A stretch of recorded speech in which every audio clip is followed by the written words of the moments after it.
Hello बच्चों, तो हम पढ़ रहे हैं क्लास 10th का चैप्टर 1 रियल नंबर्स। और रियल नंबर्स का बहुत ही अच्छा और इंपॉर्टेंट टॉपिक है फंडामेंटल थ्योरम ऑफ अर्थमेटिक। अब फंडामेंटल थ्योरम ऑफ अर्थमेटिक क्या स्टेट करता है, थ्योरम के वे में हम समझेंगे ये बच्चों। फंडामेंटल थ्योरम ऑफ अर्थमेटिक, इसमें दो थ्योरम्स हैं। फर्स्ट थ्योरम हम अभी पढ़ रहे हैं, सेकंड थ्योरम हम इसके बाद पढ़ेंगे। ठीक है, पहले हम थ्योरम को अच्छे से समझेंगे, एग्जाम्पल लेंगे, उसके बाद में नेक्स्ट थ्योरम को हम समझेंगे। ठीक है, तो आते हैं थ्योरम 1 पे। What theorem 1 states, every composite number can be expressed और factorised as a product of primes and this factorisation is unique except for the orders in which prime factors occur. इसका क्या मतलब है ना? डरना नहीं है, जरा सा भी लैंग्वेज से नहीं डरना है। इसको हम तोड़ तोड़ के समझेंगे, छोटे छोटे पार्ट्स में समझेंगे। ठीक है, ये कह रहा है एवरी कॉम्पोजिट नंबर। अब कॉम्पोजिट नंबर क्या होता है? पहली घंटी जो दिमाग में बजनी चाहिए ना, वो है कि कॉम्पोजिट नंबर क्या होता है। Very basic, very easy. Composite number क्या होते हैं? जिनका खुद के अलावा भी कोई फैक्टर हो। वन तो होता ही है सबका फैक्टर, वन को हटाओ। हम बिल्कुल प्रॉपर मुद्दे में आते हैं, जो पॉइंट है। एक नंबर है, समझो 5 है, 5 का खुद है यार, वन तो फैक्टर है ही, वन को छोड़ो। 5 का फैक्टर 5 भी है, लेकिन क्या 5 का फैक्टर कोई और नंबर है क्या? नहीं। 5 किसी की टेबल में आता है क्या? नहीं। 5 खुद की टेबल में आता है, खुद की टेबल में तो सब आते हैं, है ना? उस पॉइंट को भी हटाओ। अब मैं बोलता हूं क्या 5 किसी की टेबल में आता है? 5 किसी की भी टेबल में नहीं आता है, तो वो कॉम्पोजिट नंबर नहीं है। पहली बात। क्या 6 कॉम्पोजिट नंबर है क्या? 6, हाँ यार 6 तो कॉम्पोजिट नंबर है, 2 की टेबल में आता है, 2 3 जा 6, है ना? और 3 2 जा 6 भी होता है, तो 2 और 3 भी 6 के फैक्टर्स हैं। 6 का फैक्टर 6 तो है ही, एक नंबर है 6, 6 का फैक्टर 6 तो है ही। 1 भी है उसका फैक्टर, 1 इंटू 6 करेंगे तो 6 आ जाएगा, 6 इंटू 1 करेंगे तो 6 आ जाएगा। लेकिन 6 जो है वो 2 और 3 की टेबल में भी आता है। तो इससे हमने क्या सीखा कि अगर 6 का फैक्टर खुद के अलावा भी कोई है तो 6 क्या होगा? कॉम्पोजिट नंबर होगा। जैसे एक और एग्जांपल ले लो सर, 3।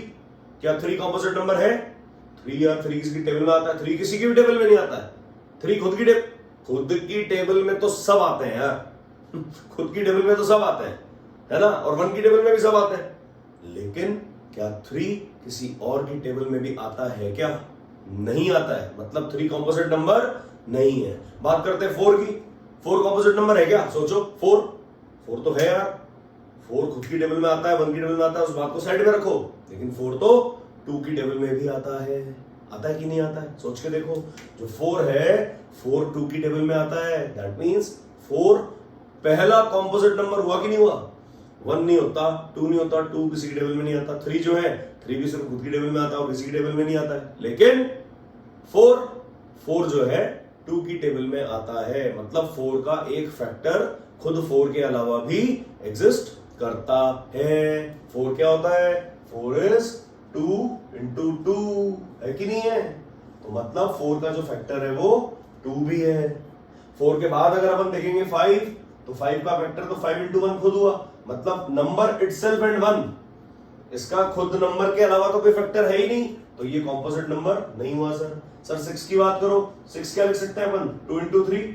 6 इंटू 1 भी होता है, लेकिन 2 इंटू 3 तो लिख सकते हैं। 2 और 3 भी इसके फैक्टर्स हैं। 2 और 3 की टेबल में 6 आता है, मतलब 6 भी क्या है? एक कॉम्पोजिट नंबर है कि नहीं है? यस सर है। तो सबसे पहला, सबसे छोटा कॉम्पोजिट नंबर क्या होगा नंबर सिस्टम में?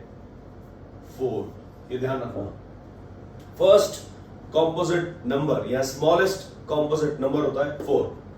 अब आ जाओ सर कॉम्पोजिट नंबर के बाद की कहानी पे। Every composite number can be expressed और factorised as a product of primes. इसका मतलब क्या है? Product of primes. जैसे 6 की बात करो, 6 को क्या मैंने 2 इंटू 3 लिख दिया क्या? तो मैंने 6 को एक्सप्रेस कर दिया as a product of primes. ठीक है, and this factorisation is unique, important. ये प्रूव करने के लिए आ जाता है एग्जाम में। प्रूव करो बच्चों, बताते कैसे करेंगे। Proof is unique except for the order in which prime factors occur. इसका मतलब क्या है बच्चों? अगर मैंने 6 को लिखा है 2 इंटू 3, तो क्या मैं 6 को 3 इंटू 2 भी लिख सकता हूं क्या? सोच के बताओ मुझे। अगर हमने 6 को 2 इंटू 3 लिखा है, तो हम 6 को 3 इंटू 2 भी तो लिख सकते हैं।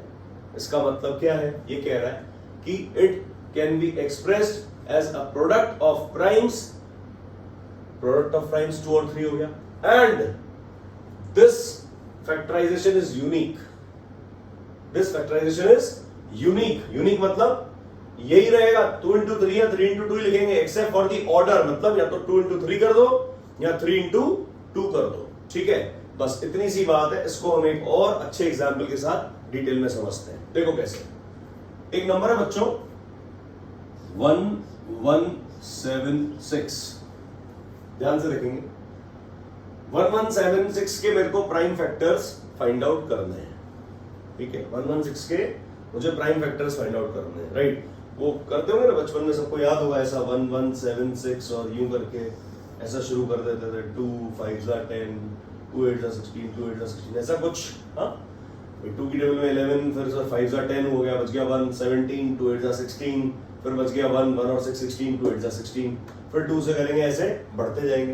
तो बस यही हमको यहाँ पे डिफरेंट वे में करना है। देखो कैसे सर, 1176 के 2 फैक्टर्स, एक तो 2 और दूसरा 2 5 10, बच गया 1, 11 में से 10 गया 1 बचा, 1 और 7 17, तो 2 8 16, 17 में से 16 गया 1 और 6 16, तो 2 8 16, ये 2 फैक्टर्स बने कि नहीं बने। अब 588 के 2 फैक्टर्स बना दो, कैसे कर दो सर, 2 से 2 2 4, 2 2 4 18 आ गया, 2 9 18 और 2 4 8। कोई तकलीफ इस स्टेप में है ना? जहां भी अगर प्रॉब्लम हो रही है बच्चों तो कमेंट बॉक्स में लिख दिया करो कि सर मेरे को ना इस टाइम पे इस पॉइंट पे गलती, मेरे को मिस्टेक है, मेरे को समझ में नहीं आ रहा, मुझे आप थोड़ा सा डाउट क्लियर कर दो। I'll be always trying to clear these doubts। ऐसा नहीं कि हमने एक क्वेश्चन सॉल्व कर दिया तो ये नहीं होगा, आप लिख सकते हो, I'll try my best, है ना, I'll try। चलो, यू गेट 2 2 4, 2 9 18, 2 4 8। अब फिर से करो 294 को, तो क्या होगा, 2 1 2, ठीक है, फिर 9 में 2 4 8 और फिर 14, तो 2 7 14। कोई टेंशन नो सर। अब करते सर अपन फिर से 2 से कर देते हैं, नहीं 2 से तो होगा नहीं, अब किससे होगा, 3 से ट्राई करते हैं। 2 से नहीं हो रहा तो 3 से ट्राई करेंगे। 2 की टेबल में थोड़ी आएगा 147, 7 है एंड में, 2 की टेबल में आएगा नहीं। अब कर दो 3 4 12, 3 9 27। कोई टेंशन हो तो बोलो, है ना। 3 की टेबल में लगाया हमने, 3 4 12 होता है, 14 में से 12 के बच गया 2 27, 3 9 27। नाउ 7 की टेबल में आएगा ये 7 7 49। ध्यान से देखो, यहां तक कोई डाउट, कोई टेंशन नो सर। तो हमने क्या देखा बच्चों कि 1176 का जो प्राइम फैक्टराइजेशन है वो क्या है, 2 into 2 into 2 into 3 into 7 into 7, ठीक है।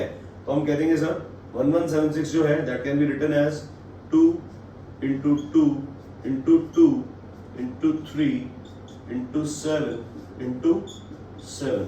कोई टेंशन है तो एक बार फिर से वीडियो को थोड़ा सा रिवाइंड करके देखना और क्लियर समझ में आएगा, ठीक है। देखो क्या किया हमने, 2 इंटू 2 इंटू 2, 3 बार 2 आ गया, 3 एक बार आ गया, 7 2 बार आ गया, ठीक है। अब एक और प्राइम फैक्टराइजेशन देखते हैं 1176 का।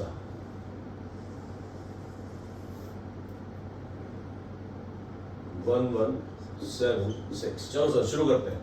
अब सर मैंने 2 की जगह, अब मेरा मन है मैं 3 से शुरू करता हूं, ठीक है। अब मेरा क्या दिमाग लग रहा है कि सर मैं अब 2 से फैक्टराइजेशन शुरू नहीं करूंगा, मैं 3 से करके देखता हूं, क्योंकि 3 भी इसका फैक्टर है, तो 3 यहां से इसको भी डिवाइड करेगा ही करेगा, सीधी सी बात, करके देख लेते सर। यहां कर लो 3, हाँ चलो सर 3 की टेबल लगाओ 11, तो 11 से छोटा नंबर कौन है 3 की टेबल में आता है, 3 3 9, 3 3 9, 11 में से 9 गया, बच गया 2 27, तो 3 9 27, बच गया 6, तो 3 2 6। कोई टेंशन नो सर। चलो अब सर 3 से करें क्या फिर से, या 2 से करें, 3 से करके देख लो। 3 से अगर हम कर रहे हैं तो 3 नहीं सर 3 से जाएगा नहीं, देखो 3 1 3, 3 3 9 और 2 नहीं जा रहा है, मतलब हमें 3 की जगह सर 2 से ट्राई करना होगा। देखो ये तो हिट एंड ट्रायल करना पड़ेगा बच्चों आपको, ठीक है, ये हिट एंड ट्रायल आपको करना पड़ेगा, इसमें डरना नहीं है। कोई टेबल में आ रहा है या नहीं आ रहा है, ऐसा नहीं आ रहा तो हम हिम्मत हार के छोड़ दें, छोड़ना नहीं है सवाल, है ना, एंड तक करना है। अगर कोई चीज नहीं डिवाइड हो रही है तो उसको हम फिर से ट्राई कर सकते हैं, ऐसा कोई दिक्कत वाली बात नहीं है इसमें। चलो सर 2 3 की टेबल में 2 से 2 1 2, 2 की टेबल में 3 का पता है 2 1 2, ठीक है। 3 में से 2 गया 1, 19, 2 9 से 18, 19 में से 18 गया 1 और 1 और 2 12, 2 6 12। बोलो कोई टेंशन? No sir. नेक्स्ट आ जाते हैं 196 को फिर से अपन 2 से कर लेते हैं, है ना। क्या आ जाएगा 2 9 18, 1 और 6 16, 2 9 18 हो गया, 19 में से 18 गया बचा 1, 1 और 6 16, 2 8 16। 98 को फिर से 2 से कर लेंगे अपन, 2 बोलो बोलो बोलो 2 4 8, 9 से छोटा 8 होता है, 2 की टेबल में आता है 2 4 8, 9 में से 8 गया 1, 1 और 8 18, 2 9 18 49, फिर वही 7 49। सो अगेन मेरे पास जो प्राइम फैक्टराइजेशन आ चुका है 1176 का, वो क्या है 3 into 2 into 2 into 2 into 7 into 7। ये देखो बच्चों, ये था second type of prime factorization of this number. एक प्राइम फैक्टराइजेशन हम और देखेंगे अभी, लास्ट एक प्राइम फैक्टराइजेशन एक और देख लेते हैं इसका प्राइम फैक्टराइजेशन। देखो करने को तो हम यहां पे ही प्रूव कर सकते हैं, लेकिन एक और करेंगे तो ये बात 100% जस्टिफाई होगी कि जो प्राइम फैक्टर्स है ये नंबर के 1176 के वो सेम ही रहेंगे हमेशा, बस उनका ऑर्डर ऐसे उलट पुलट कर दो। 3 को कभी यहां लिख दिया, 7 को कभी यहां लिख दिया। देखो कैसे 1176 है ना, इसको मैं स्टार्ट करता हूं 7 से, पहले 7 से करते हैं स्टार्ट। 7 की टेबल में लगाओ 1176, 7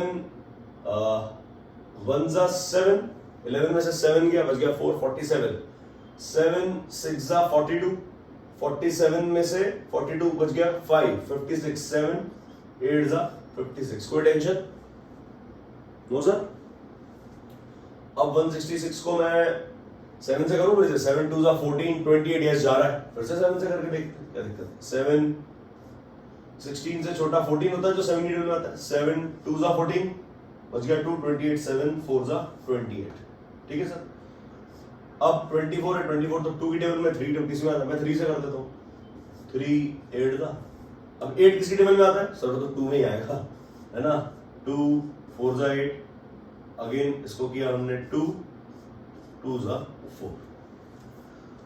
इसका प्राइम फैक्टराइजेशन हम लिख देंगे, क्या आ जाएगा sir 7 into 7 into 3 into 2 into 2 into 2। बस इतनी सी बात है जो समझ में आनी चाहिए। हमने सारे फैक्टर्स लिख दिए, 7 7 2 बार, 3 एक बार, 2 2 2 3 बार। ध्यान से देखो बच्चों, इन सबको अगर मैं मल्टीप्लाई करूंगा तो भी आंसर क्या आएगा 1176 आएगा कि नहीं आएगा, है ना। अगर मैंने इसको लिखा है this into this into this into this, तो इनको अगर मल्टीप्लाई करूंगा तो आंसर ऑब्वियसली 1176 ही तो आएगा, ठीक है। सिमिलरली मैं इन सब नंबर्स को भी मल्टीप्लाई करूंगा तो आंसर क्या आएगा सर 1176। कोई टेंशन? सिमिलरली अगर हम इन सब नंबर्स को मल्टीप्लाई करेंगे तो भी आंसर आएगा 1176। इसका मतलब क्या हुआ बच्चों, ध्यान से देखो, इस प्राइम फैक्टराइजेशन में 2 कितनी बार आ रहा है 1 2 3 3 बार, यहां पे भी 2 कितनी बार आ रहा है 3 बार, यहां पे भी 2 कितनी बार आ रहा है 3 बार, सेम है। चलो अगला फैक्टर 3 लेते हैं। 3 कितनी बार आ रहा है सर 1 बार आ रहा है, इसमें भी 3 कितनी बार है 1 बार है, इसमें भी 3 कितनी बार है सर 1 बार है, ठीक है। 7 को देखो कितनी बार आया 7 इंटू 7 2 बार, 7 इंटू 7 7 इंटू 7। इसका मतलब क्या है, इसका मतलब है कि इस composite number 1176 it can be expressed या फैक्टराइज्ड, इसको फैक्टराइज कर दिया अपन ने, it can be factorized as a product of primes. सोच के देखो, ये जो 2 3 7 है ये प्राइम फैक्टर्स है, ये है ना। ये हमने क्लास 7 8 9 में खूब पढ़ा होगा कि प्राइम फैक्टराइजेशन कैसे किया जाता है। ये वही किया हमने, जो बॉक्स लगा के ना करते थे इस तरीके से प्लस साइन बना के और करते थे, ये वही चीज है, लेकिन कुछ डिफरेंट मैनर में, थोड़ा सा हटके बस इस तरीके का एक ट्री बना दिया हमने, ठीक है। तो दिस कैन बी एक्सप्रेस्ड और factorised as a product of primes, and this factorization this factorization, ठीक है, इस फैक्टराइजेशन के बारे में बात हो रही है। This factorisation is unique. Unique का मतलब क्या है?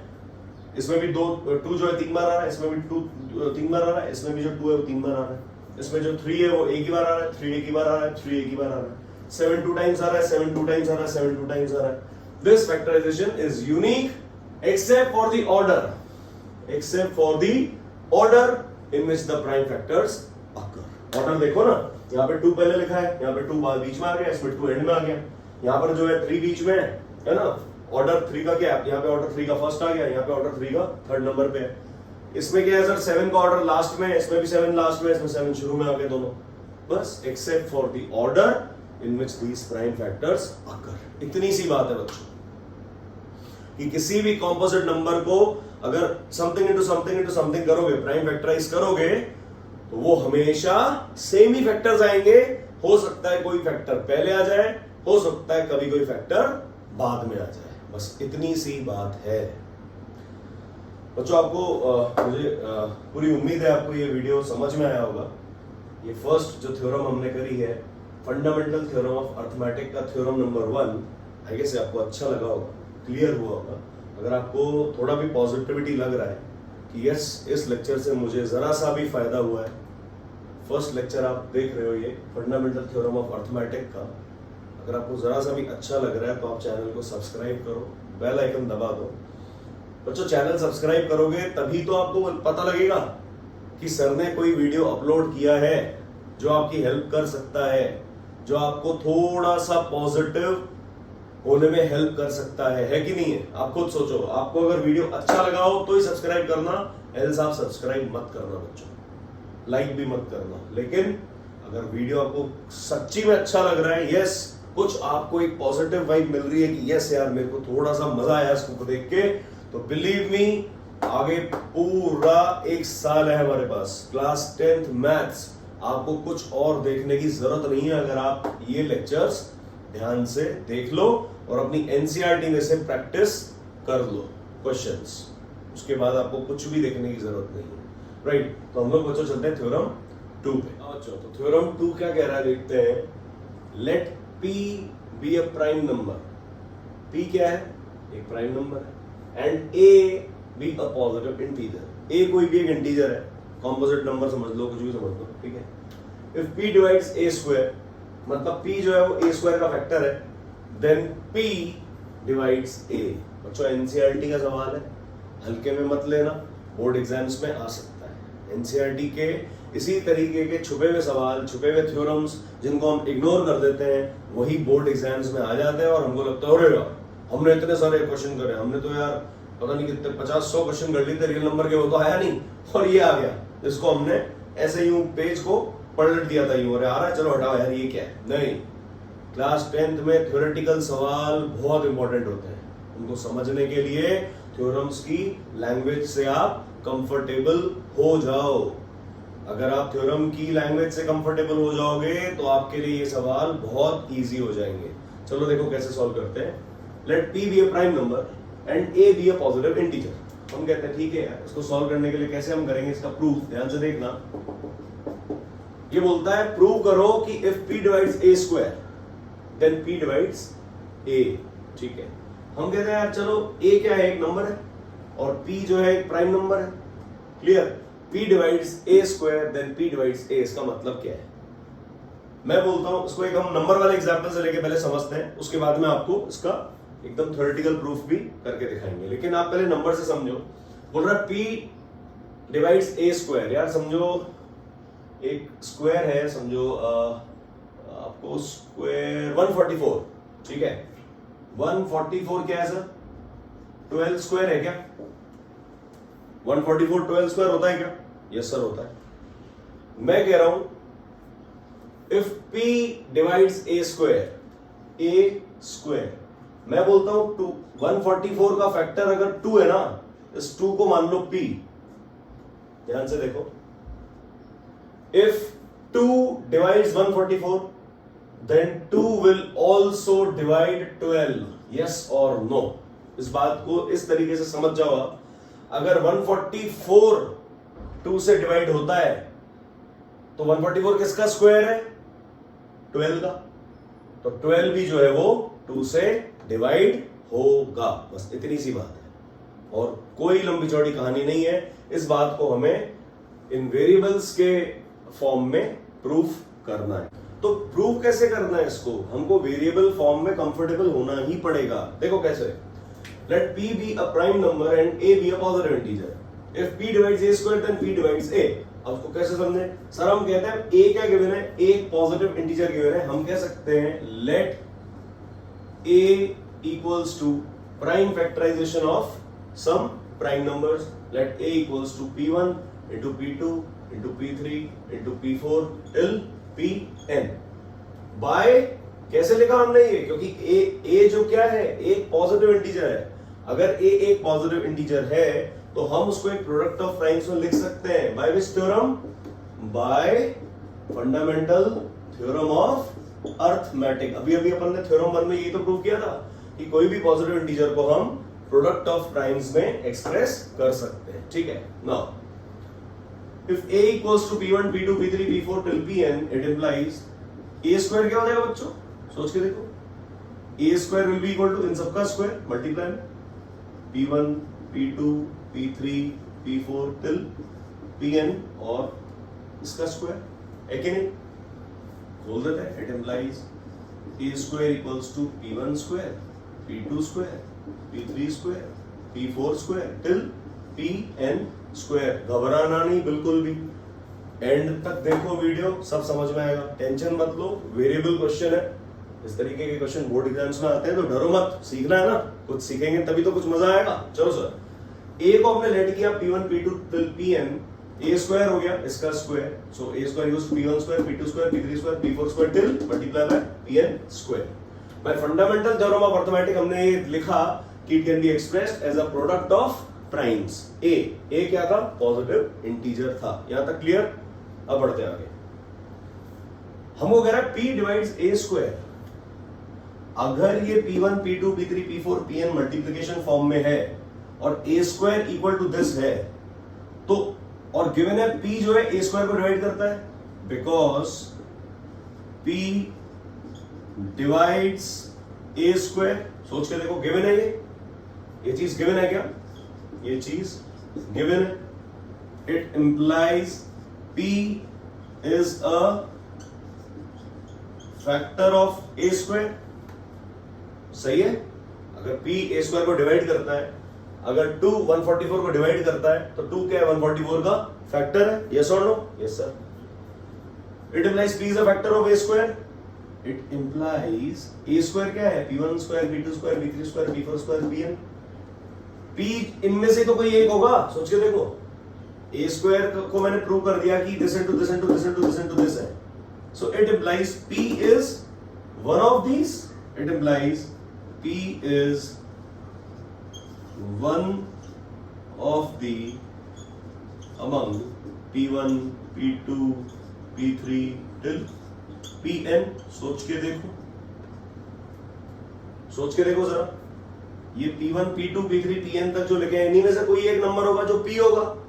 दैट मींस इन सबको अगर मल्टीप्लाई कर दिया जाए, इन सबका जो मल्टीप्लिकेशन होगा, क्या उनमें p आएगा? नहीं आएगा? आएगा। और इन सबके मल्टीप्लिकेशन में अगर p आता है, दैट मींस p इनके मल्टीप्लिकेशन को डिवाइड करता है, और p अगर इनके मल्टीप्लिकेशन को डिवाइड करता है तो इनका मल्टीप्लिकेशन था क्या? p1 p2 p3 p4 pn, खुद a। अगर p इन सब फैक्टर्स के मल्टीप्लिकेशन को डिवाइड करता है तो p a को भी डिवाइड करेगा। इसको हम लिख के समझते हैं। It implies p is one of the among p1 p2 p3 pn। It implies p will divide the multiplication of p1 into p2 into p3 into p4 into till pn. It implies p will divide what? a।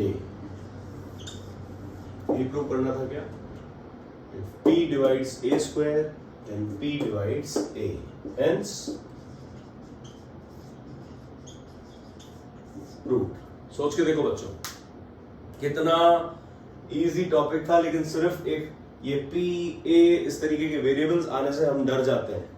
तो हमें डरना नहीं है बच्चों, ऐसे सवाल class 10 boards में आते हैं और यही रीजन है कि अच्छे जो होते हैं ना एकदम रैंकर बच्चे, जिनको टेंशन है कि यार हमारे मार्क्स जो है वो 100 तक टच होने चाहिए, वो 94, 95, 96 पे अटक जाते हैं।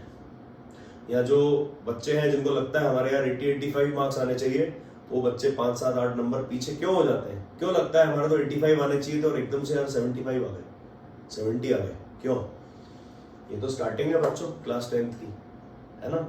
और इस तरीके के क्वेश्चंस बहुत ज्यादा भी नहीं है क्लास 10 में, लेकिन हाँ करीबन पूरे कोर्स को अगर आप इवैल्यूएट करोगे ना तो 20 to 30 क्वेश्चंस मिलेंगे हर चैप्टर के मिला के, इस तरीके के थ्योरेटिकल बेस्ड क्वेश्चन जिनमें थ्योरी है, जिनमें थ्योरम प्रूफ करनी है ना। तो ऐसे 20-30 क्वेश्चन अगर आप ढंग से एकदम हिम्मत से उनको पक्का कर लो, उसके बाद बताओ नंबर कहाँ छूटेंगे? किसमें ताकत है जो नंबर नहीं दे हमको?